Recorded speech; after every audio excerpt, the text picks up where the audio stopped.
The movie opens with a captivating close-up shot of Charles Rain, a notorious terrorist. His handsome face and sharp features conceal a chilling coldness and cruelty that emanate from his eyes. Inside an operating room, a skilled plastic surgeon enters, ready to perform a transformative procedure. He presents Charles with a mirror, allowing him to gaze upon his own face before the surgery. Despite the impending pain, Charles refuses the anesthesia offered by a nurse, revealing a peculiar inclination that he not only tolerates pain, but derives pleasure from it. Intrigued and taken aback by Charles' unnerving nature, the surgeon reluctantly agrees to proceed. As tension fills the air, the surgeon reaches for a scalpel, unaware that outside the clinic, a SWAT team is preparing to raid the premises. Sensing that he has been set up, Charles seizes the opportunity with lightning speed, snatching the scalpel from the surgeon's hand. In a brutal act, he viciously stabs the surgeon in the neck, sending the room into a state of chaos and panic. At that precise moment, the SWAT team forcefully kicks open the door, but Charles is already on his feet, fueled by adrenaline. He bursts through the door, escaping into the labyrinthine corridors of the hospital, with armed commandos hot on his heels. Charles races through the streets, clad only in his hospital gown, relentlessly pursued by the determined SWAT team. He reaches a bustling intersection, where a police car suddenly careens into his path, knocking him off his feet. The FBI team chasing him swiftly arrests Charles with the combined forces of the SWAT team and the police closing in on him. The scene transitions smoothly to a serene airliner cabin. Suddenly, a mysterious man rises from his seat, swiftly retrieving the gun from his coat's inner pocket. With a flight attendant held hostage, tension fills the cabin. In a bold move, the flight attendant retaliates by delivering a forceful kick to the man's leg. Just as the situation escalates, a voice commands them to stop. To everyone's surprise, it is revealed that the entire incident was merely a practice session designed to train flight attendants in self-defense. The mysterious man, known as John Cutter, steps forward. He is a decorated soldier and retired Secret Service agent renowned for his tough stance against high-level crimes. As the commotion settles, the general manager of Atlantic International Airlines, Sly Delvecchio, arrives.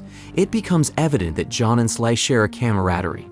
Sly approaches John, urging him to return to the business and serve the nation once again. However, John declines, expressing his reluctance to risk his life for others any longer.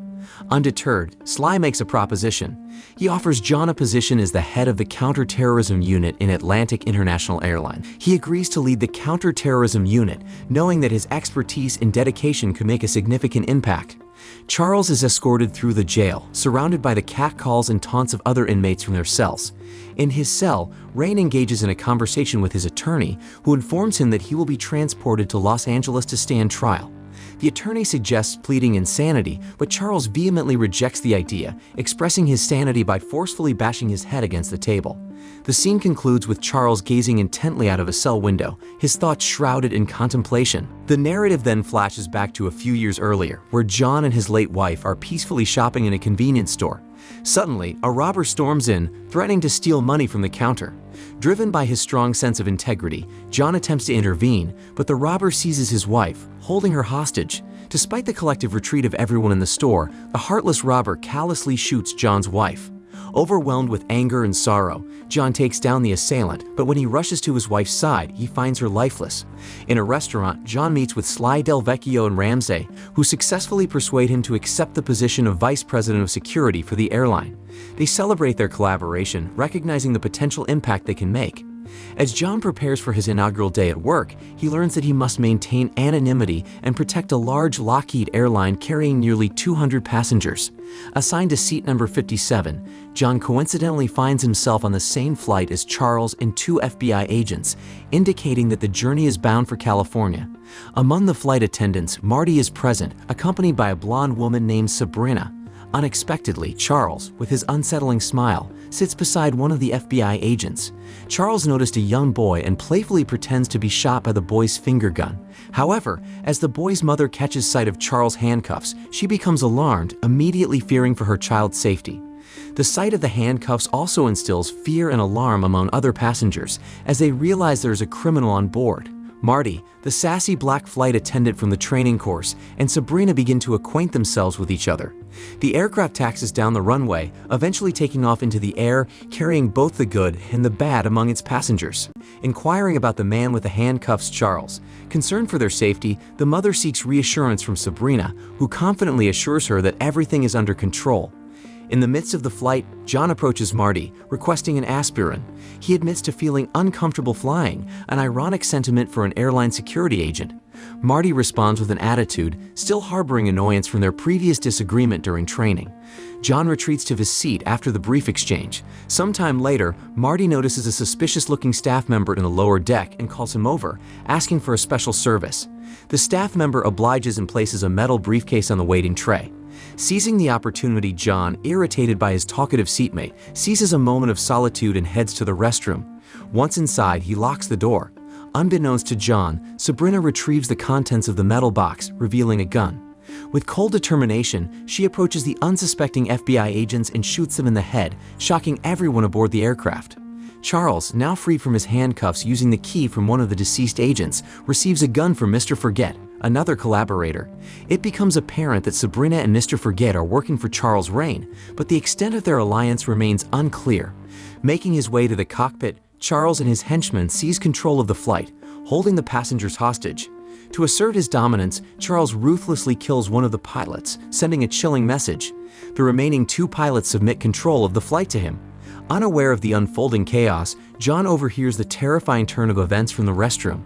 Gripped with fear, he somehow manages to locate the plane's onboard phone and urgently contacts his friend, Sly, to explain the dire situation. After expertly subduing one of the hijackers and disarming him, John uses the hijacker as a shield to confront Charles. However, Charles soon releases the flight attendant, instead choosing to shoot an innocent man to assert his dominance. He proceeds to kill his own henchman, while John evades the bullets and flees. In the commotion, Sabrina tackles Marty and manages to escape. Seeking an escape route, John and Marty make their way to the plane's cargo hold using the elevator behind the aisles. There, they encounter a suspicious man named Robert. Initially feigning shock, Robert suddenly reveals a knife and attempts to attack John. A fierce duel ensues, culminating in John knocking out Robert with a powerful kick. Amidst the chaos, John and Marty reach the plane's avionics. John proposes dumping the fuel as their only way out. As the fuel reaches critical levels, the two head towards the landing gear. In the cockpit, the pilot informs Charles, who is holding them hostage, that the fuel is running out, forcing an emergency landing at the nearest airport. As the plane loses altitude and prepares to land at a small airfield outside Lake Lucille, the Atlantic Airlines headquarters becomes aware of the situation. Slee boards a helicopter to reach the airfield. Meanwhile, John and Marty await the plane's landing. Charles, realizing John's plan, contacts him for the first time, and a tense conversation ensues, exchanging threats. The lowered airplane catches the attention of Sheriff Mr. Biggs and his officers in the small town. They rush to the airfield as the plane glides across the fairground. John and Marty stand by the open door, waiting for the plane to stop. However, Mr. Farjay approaches from behind, pushes John out of the plane, and grabs onto Marty. The plane races for a while before finally coming to a halt. 2 police officers quickly approach John, arresting him as he lies on the ground. Meanwhile, Charles establishes contact with the control tower, where the sheriff answers.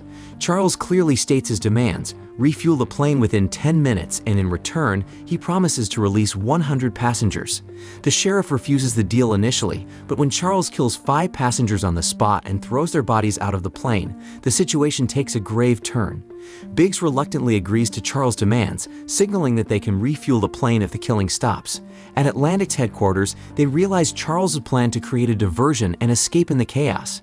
2 officers bring Qatar to Biggs at the air tower. John warns the sheriff not to trust Charles, but Charles calls and manipulates Biggs, labeling John as one of his henchmen and urging harm upon him. In a remarkable display of fighting skills, John breaks free from the guards and commandeers a police motorbike. He races towards the plane. After the refueling is completed, Charles releases the promised 100 passengers. He and his 2 men escape through the landing gears.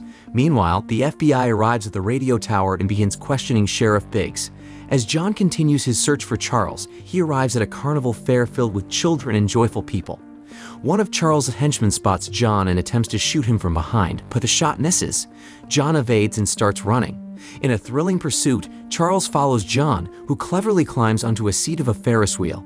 The henchman pursues him, climbing a ride as well. In a desperate struggle, John kicks the henchman, causing him to fall to his death.